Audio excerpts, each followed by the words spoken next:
Hello students, and welcome to the third part of our lecture on World War II, which in your textbooks is Chapter 15. We left off last time talking about Japanese internment camps, which were camps that the Japanese Americans were put in following the attacks on Pearl Harbor in 1941. And here is a picture of what one of those internment camps looked like. Now, as you can imagine, there were many people in the United States, Japanese Americans and otherwise, that disagreed with the government putting Japanese Americans in internment camps. And one of these people was Korematsu, who sued the government. The case made it all the way to the U.S. Supreme Court. And the Supreme Court upheld Japanese internment. They said Japanese internment was okay in Korematsu versus the United States. However, many years later in 1988, the U.S. government formally apologized for this and paid each interned Japanese person $20,000 for their inconvenience during this time. And that brings us to the 442nd Regimental Combat Team. Now, it's kind of ironic that this team would be the most decorated unit in American history during World War II because they were made up of all Japanese Americans. It was an all-Japanese unit, and they fought in the Italian campaign.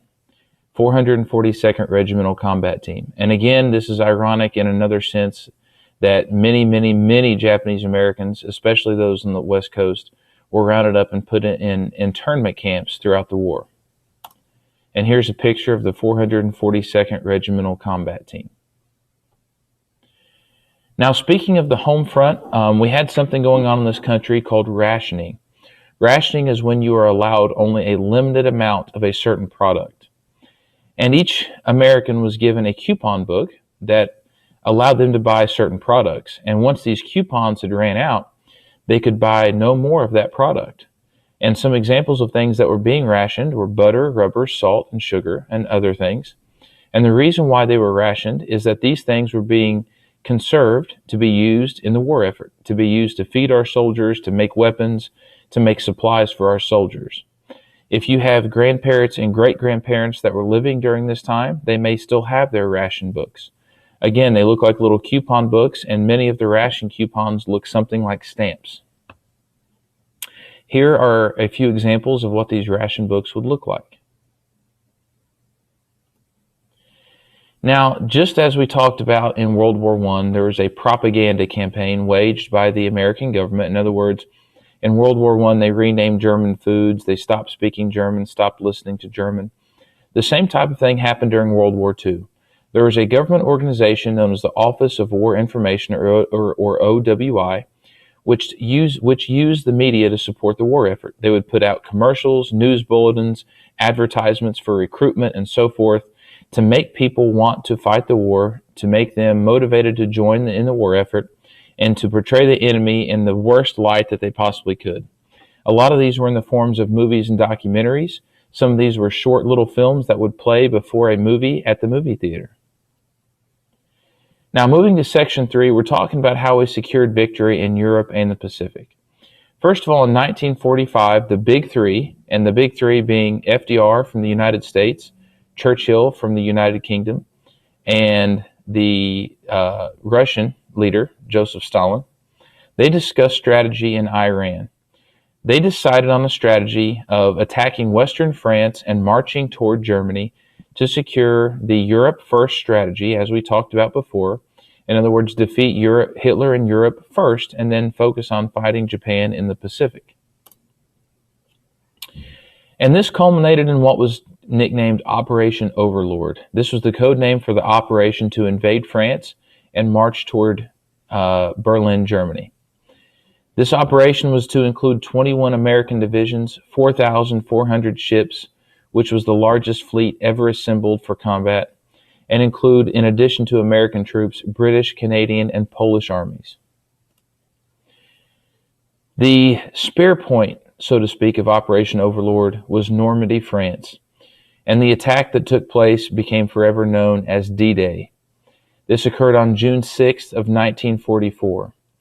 There were several beachheads where the attack was launched. The hardest fighting occurred on Omaha Beach. The Americans, no surprise, were assigned to this beach, and this is where the hardest fighting was conducted that day. The importance of this was it gave the Allies a beachhead from which to launch a greater attack toward Germany. And if you'll pause this and look at pages 484 and 485 in your textbook, you will see some pictures about this, and you will see some descriptions about this day. This is some of the hardest fighting that ever occurred in the history of warfare. Again, it was the largest amphibious force that was ever assembled to launch this type of attack. And Americans were assigned to Omaha Beach, where the hardest fighting, where Hitler had put up his biggest defenses, his most powerful defenses. Here's a picture. This is a viewpoint from one of the landing craft. This is a PT boat, if I'm not mistaken. This is what it looked like as they unleashed their soldiers, and the soldiers made their way to the beachhead. Also, we have the Battle of the Bulge. This was after D-Day as we were marching toward Germany. This was a German counterattack that occurred in December of 1944. And although the Germans were able to make a bulge in our line, they never broke our line. They did, however, make a huge bulge in our line as they pushed the forces back, and that's why it's known as the Battle of the Bulge. This proved devastating to Germany because they crippled all of their reserves, all of their reserve forces, trying to repel our attack, and they were unsuccessful. If you will pause and look at page 486, you'll see a picture and a description of this. Now, in the Pacific, we pursued what was known as an island hopping campaign. If you'll remember from the previous video, that the Battle of Midway was the turning point of the war in the Pacific. In other words, the Japanese we stopped the Japanese advance at the Battle of Midway Island, and they did not take any more islands after that. In fact, after that, we took islands back from them.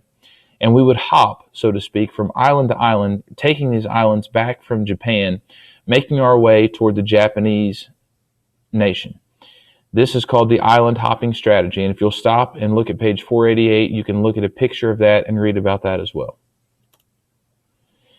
Now, the Manhattan Project is something we need to talk about when we talk about the war in the Pacific, because this was the U.S. project to develop the atomic bomb. A man by the name of J. Robert Oppenheimer was the main scientist that led this project in developing the atomic bomb. The project itself involved Albert Einstein in two ways. Number one, he had written a letter to FDR urging him, pleading with him to proceed with this project. Because, he said, if we did not create this atomic bomb, that eventually Hitler or Stalin or some other dictator would develop it, and then we would be without it. Secondly, his theories of relativity equals mc squared and other scientific theories were used as the basis to develop the atomic weapons.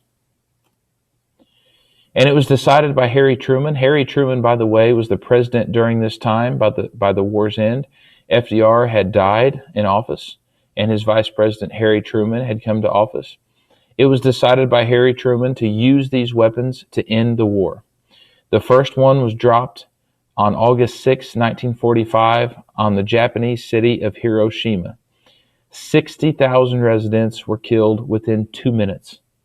The world had never, ever seen this type of destruction before.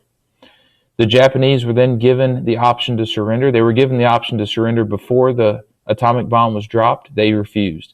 They were given the option to surrender after it was dropped. They refused. Harry Truman then decided to drop a second atomic weapon on August 9th, 1945, on the Japanese city of Nagasaki, this time killing 35,000 people. It's estimated by using the atomic weapons that about 1 million U.S. lives were saved. The alternative to using atomic weapons would have been to attack the Japanese mainland with land forces with boots on the ground, and it's estimated that we would have lost around 1 million U.S. lives. Harry Truman decided this was not the best option, that the best option was to drop the atomic weapons. If you'll stop and look at page 490 and 491, you can read about this and see some pictures regarding atomic weapons. And that concludes the lecture. Thank you so much for watching.